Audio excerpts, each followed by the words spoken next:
So I am in the mySewnet library on mySewnet.com. And you can see here on the left, there are almost 9,000 designs in the mySewnet library. So if you have a subscription to the library with a Wi-Fi enabled embroidery machine, you will have access to all of those designs, which is very awesome. Now, how am I going to search through those 9,000 designs? Well, I have several ways of searching, and currently I am looking for the new Sesame Street designs that were released a couple of months ago. So one of the ways I can do that is go into the library tab up here and search through categories.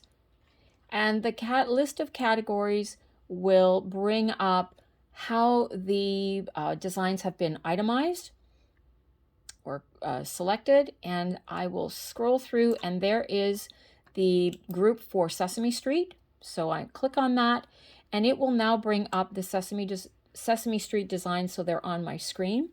And once I have a design on the screen, I can do several things with it. I can save it as a favorite. So if I'm not ready to stitch today, but I'm just looking at ones that I'd like to pursue a little more next time, I can save it as a favorite. I can send it directly to a Wi-Fi enabled machine, like the Designer 2, or I can save it into the cloud, and then I can access it through the software, or I can access it on the screen from the cloud. Now that is one of the ways to access it.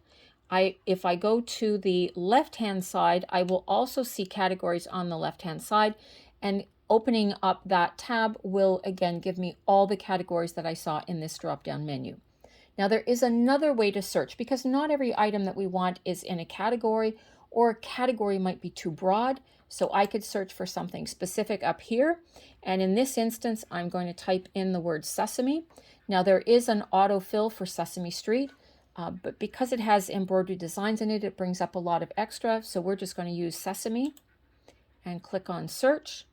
And that will bring up the Sesame Street designs.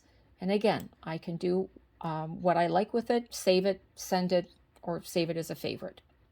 So it's a great way to access the mySewnet library, and just know that there is more than one way to go in and browse or search for a particular design.